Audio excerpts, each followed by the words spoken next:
Hello learner, my name is Ruchi Gupta. Welcome to my channel Ruchi Eco Classes for UGC net.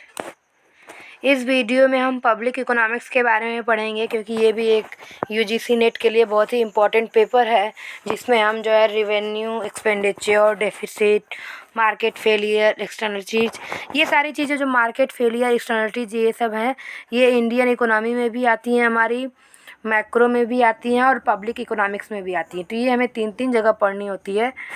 तो हम public economics भी सोच रहे हैं cover करें, क्योंकि हमने थोड़ा बहुत माइक्रो किया हुआ है, मैक्रो किया हुआ है, स्टैटिक इकोनोमेट्रिक्स भी किया हुआ है।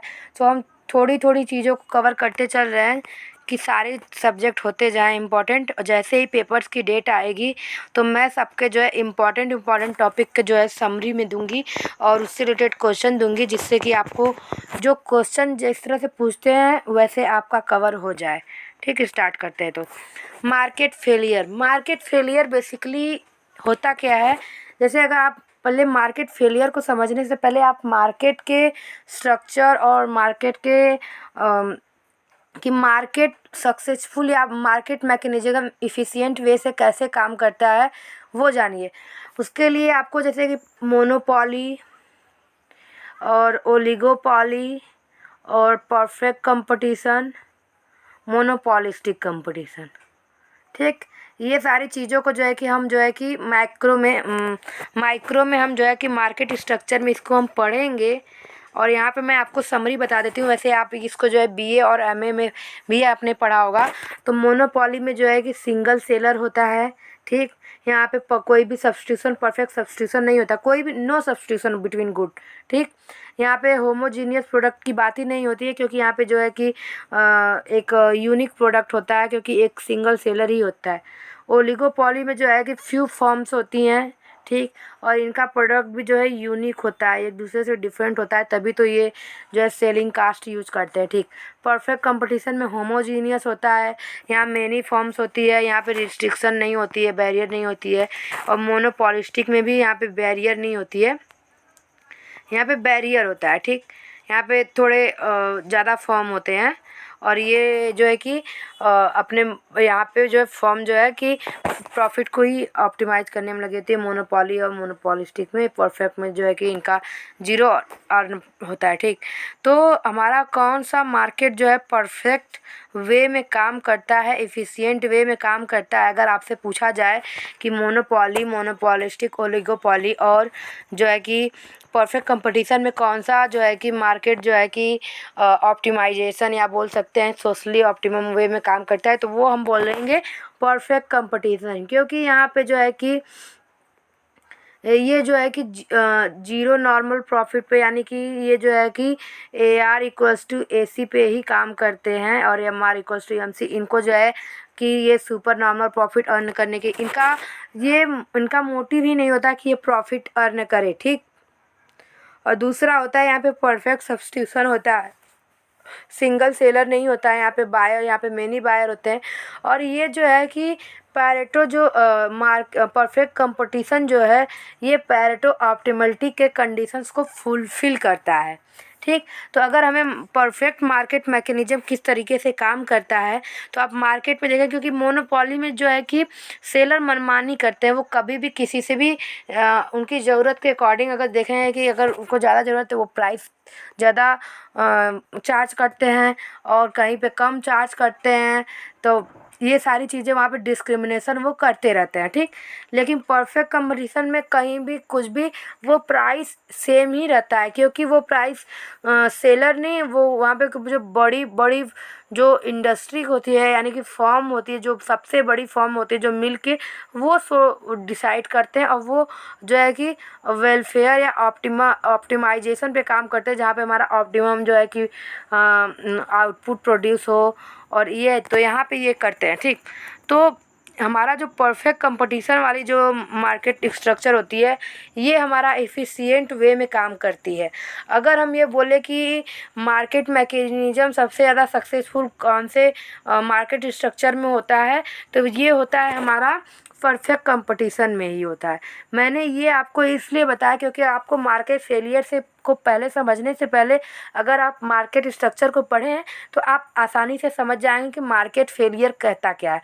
तो मार्केट फेलियर के मार्केट मैकेनिज्म को आपने समझ लिया, कौन से मार्केट मैकेनिज्म में अच्छे से काम करेगा वो भी आपको पता है कि परफेक्ट कंपटीशन में। ठीक, अब अगर जो हमारी मोनोपॉली होती है तो मोनोपॉली में आपको पता है कि यहाँ पे जो है सेलर की मनमानी चलती है, बायर जो है कि अपना वैसे ही लेता है। ओलिगोपॉली में भी वो लोग जो है कि कार्टेल बना लेते हैं एक दूसरे। कार्टेल ये होता है कि कुछ जो कंपनियां जो फर्म होती हैं ये एक दूसरे के साथ ग्रुप बना करके अपनी प्राइस डिसाइड कर लेती हैं and with in the group ये जो है सेम प्राइस में बेचती हैं और आउटसाइड द ग्रुप ये जो है हायर प्राइस चार्ज करती हैं। ठीक, और भी इसके जो कैरेक्टरिस्टिक्स होते हैं हम आगे पढ़ेंगे। लेकिन और इसी तरह हमारा मोनोपॉलिस्टिक होता है क्योंकि ये तीनों जो परफेक्ट वे में काम नहीं करते हैं।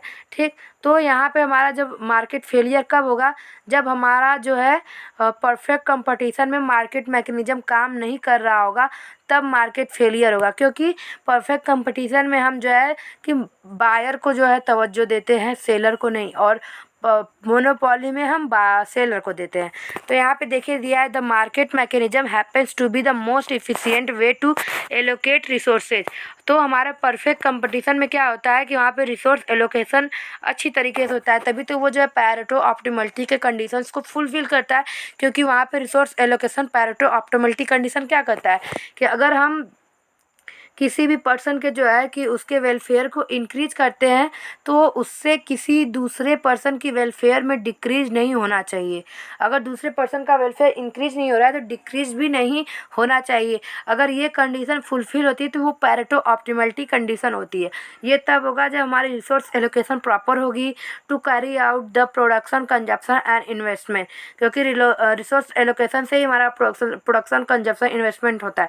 When this condition are fulfil the market should be left alone. यानी इसका कहने का मतलब ये है कि the market should be left alone, यानी कि मार्केट में जो है गवर्नमेंट इंटरफेरेंस की ज़रूरत नहीं है। मार्केट मैकेनिज्म खुद ही सेल्फ जो है कि इनविजिबल हैंड वहाँ पे काम कर रहा है, वो वहाँ से इतने अच्छे प्रॉपर तरीके से काम कर रहा है कि रिसोर्स के एलोकेशन है वहाँ पे जो है कि किसी भी एक्सटर्नल सोर्स की ज़रूरत ही नहीं है कि वो उसे जो है कि कंट्रोल किया जाए। ठीक, तो यहाँ पे ये जो है कि ये जो है परफेक्ट मार्केट सिचुएशन की है जहाँ पे हमारा मार्केट सक्सेसफुल रहता है, इफिशिएंट वे में काम करता है। ठीक, the basic requirement is that perfect competition should prevail. यानी कि मार्केट फेलियर क्या होगा, आप मार्केट सक्सेसफुल आपने समझ लिया, यानी कि जहाँ पे हमारा रिसोर्स एलोकेशन परफेक्टली नहीं होगा, जहाँ पे हमारा जो है सेलर मनमानी करेंगे तो वहाँ पे, और जहाँ पे हमें जो है कि गवर्नमेंट इंटरफेरेंस की ज़रूरत होगी वहाँ पे मार्केट फेलियर है। और मार्केट सक्सेसफुल वाली कंडीशन ये है और परफेक्ट कंपटीशन जो मैंने आपको बोला। तो the basic requirement is that, ये बता रहा है जो हमारे मार्केट के मैकेनिज्म की, perfect competition should prevail. In other word no buyer और seller should be in a position to influence price and there should be perfect and complete information which is virtually costless to acquire. यानी कि हमारा जो कि कोई भी buyer या seller जो कि इन्फ्लुएंस ना करे प्राइस को, जैसे कि आप मोनोपॉली में देखिए वहाँ पे सेलर जो है प्राइस को इन्फ्लुएंस करता है। तो परफेक्ट कंपटीशन ये है कि नो बायर और seller should be in a position to influence prices, कि वो उस पोजीशन में होना ही नहीं चाहिए कि प्राइसेस इन्फ्लुएंस करे।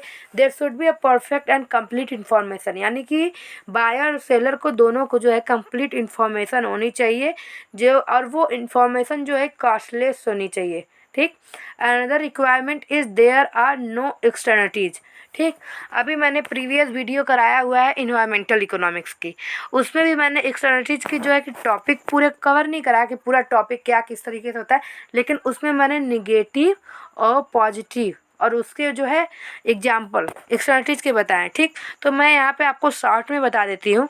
अभी मैंने प्रीवियस वीडियो का ही आज ही जो है कि कल वीडियो जो है डाला था इन्वायरमेंटल इकोनॉमिक्स का, उसमें किया था। ठीक, तो आप जो है निगेटिव के लिए समझ लीजिए जैसे हम सिगरेट पीते हैं, अगर हम सिगरेट पीते हैं तो उससे जो हमें जो धुआं निकलता है वो हमारे साथ साथ जो है दूसरों के हेल्थ को भी जो है कि वो हार्म करता है, तो वो हमारा हो गया निगेटिव एक्सटर्निटीज़। और अगर जो है कि हम पॉल्यूशन कंट्रोल मेजर अप्लाई करते हैं तो वो हमारे साथ साथ जो है दूसरों को भी हेल्दी बनाता है, तो वो पॉजिटिव एक्सटर्निटीज़ में आता है। ठीक, एक्सटर्नलिटी यानी कि जो है कि हमारे जो भी एक्शन है या किसी पर्सन के एक्शन से किसी के ऊपर निगेटिव या पॉजिटिव इम्पैक्ट जो पड़ता है वो हमारी जो है एक्सटर्नलिटीज होती है। ठीक, वो हमारी एक्सटर्नलिटीज होती है। It means the action of an economic agent confer unintended cost और benefit on some other economic agent, यानी कि किसी एक इकोनॉमिक एजेंट के जो है एक्शन से जो है किसी दूसरे को जो है बेनिफिट होता है या लॉस होता है, या जो बोल सकते हैं कि उसकी हेल्थ पे जैसे प्रॉब्लम होगा, इम्पैक्ट पड़ेगा, या उसकी हेल्थ के लिए अच्छा होगा, जैसे मैंने आपको दोनों एग्जाम्पल बताया पॉल्यूशन कंट्रोल मेजर और सिगरेट का। Thirdly, there should not be increasing return to scale in production. ठीक, हमारे परफेक्ट कंपटीशन में क्या होता है, कांस्टेंट रिटर्न टू स्केल। ठीक, थर्डली यहाँ पे दिया हुआ कि इंक्रीजिंग रिटर्न टू स्केल नहीं होना चाहिए इन प्रोडक्शन। तो मैं आपको यहाँ पे समरी में बता देती हूँ। मैंने एक कॉप डगलस प्रोडक्शन फंक्शन बताया, वहाँ पे इंक्रीजिंग, कांस्टेंट और डिक्रीजिंग के बारे में बताया। मैं यहाँ पे बता देती हूँ। ये जो अल्फ़ा प्लस बीटा ये जो है इनपुट है, इनपुट के जो है कि रेशियो है लेबर और कैपिटल के। तो ये जो है उनकी लेबर और कैपिटल की रेशियो कितने रिक्वायरमेंट पे होनी चाहिए, कितने रेशियो में होनी चाहिए, उसकी वैल्यू बताता है। तो अगर alpha plus beta equals to 1 है तो वो कांस्टेंट रिटर्न टू स्केल कहलाता है। अगर वो ग्रेटर देन 1 है तो वो इंक्रीजिंग रिटर्न टू स्केल कहलाता है, और डिक्रीजिंग है तो 1 है। और अगर इसकी थ्योरी पार्ट में बोले तो अगर हम जो है इनपुट को जो है कि अगर इसको जो है अल्फ़ा और बीटा को सेम प्रपोर्शन में इंक्रीज करते हैं, यानी ये 1 पॉइंट और ये 1 पॉइंट, तो हमारा जो टोटल प्रोडक्शन है वो 1 पॉइंट ही इंक्रीज होता है, तो ये कांस्टेंट होगा। अगर हम इसको 1 पॉइंट और 1 पॉइंट करते हैं और हमारा प्रोडक्शन इससे कहीं ज़्यादा इंक्रीज होता है, ठीक, 1 से ज़्यादा इंक्रीज होता है तो वो हमारा इंक्रीजिंग होगा, और 1 से कम होता है तो डिक्रीजिंग होगा। तो return to scale deals with a situation where all inputs are increase by the same amount and we look at what happen to output, यानी कि हम सेम अमाउंट में जो है इंक्रीज करते हैं और हम देखते हैं कि आउटपुट के साथ क्या होता है। If output increases by more than the proportion in which the inputs are increased we have increasing return to scale, जो मैंने आपको बताया कि मोर देन होता है। Suppose we double the amount of all inputs, if output more than double then indeed there is increasing return to scale. अब यहाँ पे दिया हुआ कि what happen if there are increasing return to scale. अगर हमारा जो है मार्केट मैकेनिज्म में हमारा इंक्रीजिंग रिटर्न टू स्केल है, तो यहाँ पे जो है कि कंपनी जो है या फर्म जो है, फैक्ट्री जो है ऑप्टिमाइजेशन या ऑप्टिमम वे में काम नहीं कर पाएगी, यानी कि टोटल प्रोडक्ट जो है कि हमारे यहाँ मैक्सिमम लेवल पे नहीं पहुँच पाएगा, और जो फर्म है वो एक्स्ट्रा नॉर्मल या सुपर नॉर्मल प्रॉफिट अर्न करती है। हम बोल सकते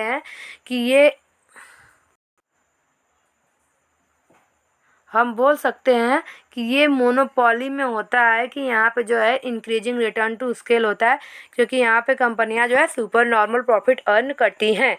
ठीक, तो अगर आपसे कभी भी ये इम्पोर्टेंट चीज़ है, पूछ सकता है कि अगर हमारी जो फर्म है वो इंक्रीजिंग रिटर्न टू स्केल पे है तो क्या होगा। तो 4 ऑप्शन दे दिए, सुपर नॉर्मल प्रॉफिट, लॉस या प्रॉफिट। तो आप देखिए यहाँ पे एक्स्ट्रा नॉर्मल और सुपर नॉर्मल प्रॉफिट अर्न करती हैं कंपनियाँ।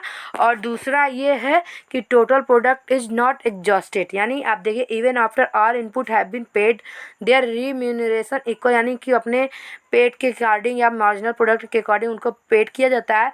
The total product is not exhausted. ठीक, क्योंकि अगर मार्जिनल प्रोडक्ट के अकॉर्डिंग करेंगे तो टोटल प्रोडक्ट हमारा एग्जॉस्टेड होता है। And this means the presence of extra normal और super normal profit. This goes against the basic idea of perfect competition, कि ये बेसिक परफेक्ट कंपटीशन के जो है अपोज में होता है। Perfect competition satisfy an important criteria of welfare that is Pareto optimality, जो मैंने आपको पहले बताया। Any change that make someone better off while not making someone else worse off is known as Pareto superior और is called Pareto improvement, यानी कि आप किसी भी पर्सन को जो है कि उसकी वेलफेयर को इंक्रीमेंट करने की कोशिश कर रहे हो और जो है कि दूसरे पर्सन की वेलफेयर डिक्रीज हो गई, तो ये पैरेटो ऑप्टिमलिटी नहीं होगी और ना ही ये परफेक्ट कंपटीशन में काम करेगा। अगर इंक्रीज होती है without decreasing of other person welfare तो ये पैरेटो ऑप्टिमलिटी हो जाएगी। When we get to a situation where it is impossible to make someone better off without making someone else worse off, it is called a Pareto optimal condition. ठीक, अब हम पढ़ लेते हैं। यहाँ पे दिया हुआ है there are 2 statement made in welfare economics which are known as the 2 theorem of welfare economics. The first theorem state that any perfectly competitive situation is a Pareto optimal situation. यानी कि हमारे यहाँ वेलफेयर इकोनॉमिक्स में जो है, welfare economics में 2 theorem है। First है पैरेटो ऑप्टिमलिटी कंडीशन, सेकंड है पैरेटो ऑप्टिमल, यानी कि उसी का एक्सटेंशन है जो कि मतलब कंडीशंस में आता है। ठीक, जो हमने दोबारा अभी पढ़ा है कि यहाँ पे देखिए आपने पढ़ा है ना कि when we get to a situation where it is impossible to make someone better off without making someone else worse off, it is called Pareto optimal condition. क्योंकि उसके बाद हम नहीं ले जाएंगे, क्योंकि पैरेटो ऑप्टिमलिटी बोलता ही यही है कि हमें दूसरे का कुछ भी लॉस नहीं करना है, और अगर हमें पहले का इंक्रीमेंट करना है तो करना है, लेकिन दूसरे का कुछ भी लॉस नहीं करना है। ठीक, तो the second theorem states that any situation which is Pareto optimal can be seen to be equivalent to a perfectly competitive situation. There is thus a close relationship between Pareto optimality and equilibrium in a perfectly competitive market. तो हम बोल सकते हैं कि यहाँ पे close relationship होता है बिटवीन द परफेक्ट कंपटीशन में और जो है पैरेटो ऑप्टिमलिटी कंडीशन में। क्योंकि अगर परफेक्ट कंपटीशन होगा तभी जो है वहाँ पे पैरेटो ऑप्टिमलिटी कंडीशन अप्लाई होगा। Pareto optimality also automatically ensure that resource allocation is most efficient and wastage are avoided. ठीक, तो मार्केट फेलियर का मतलब यह है कि अगर आप मार्केट फेलियर उसी सिचुएशन में होगा जहाँ पे आप समझ सकते हैं मोटे मोटे तौर पे कि वहाँ पे परफेक्ट कंपटीशन होगा ही नहीं, यानी कि मोनोपोली में होगा, परफेक्ट रिसोर्स एलोकेशन नहीं होंगे, एक्सटर्निटीज होगी और जो है मोनोपोली होगा। क्योंकि वहाँ पे जो है कि बायर सेलर जो है प्राइसेस को इन्फ्लुएंस कर रहा है। अगर आप परफेक्ट कंपटीशन को और पैरेटो ऑप्टिमलिटी को अच्छे से समझे होंगे तो आप मार्केट जो है फेलियर का आपको कॉन्सेप्ट समझ में आ गया होगा। और यहाँ पे कुछ और ख़ास है नहीं। और मार्केट फेलियर एक वजह से और भी होता है, यहाँ पे एक हमने पढ़ा है परफेक्ट इन्फॉर्मेशन होती है। हमने यहाँ पे किसी स्लाइड में हमने पढ़ा कि परफेक्ट इन्फॉर्मेशन होना बहुत ही ज़्यादा ज़रूरी है। ठीक, यहीं पे हमने there should be perfect and complete information. तो एक क्वेश्चन हमेशा बार बार पूछता है कि मार्केट फेलियर क्यों होता है, तो यहाँ पे इनकम्प्लीट इन्फॉर्मेशन होता है। क्योंकि मोनोपॉलिस में आप देखेंगे कि बायर को जो है कि प्राइस के बारे में कोई कंप्लीट इन्फॉर्मेशन नहीं होता है, क्योंकि यहाँ पे गवर्नमेंट इंटरफेरेंस नहीं होता है। ठीक, तो अगर आपको जो है वीडियो पसंद आया तो चैनल को लाइक कीजिए, सब्सक्राइब कीजिए और बेल आइकन को प्रेस करना ना भूलिए, जिससे आपको आने वाले वीडियो की नोटिफिकेशंस मिल जाए। आने वाले नेक्स्ट वीडियो में हम पब्लिक गुड के बारे में पढ़ेंगे। इसमें राइवल, नॉन राइवल, क्लब और नॉन प्योर और इन सारी जो इससे रिलेटेड चीज़ों के बारे में पढ़ेंगे।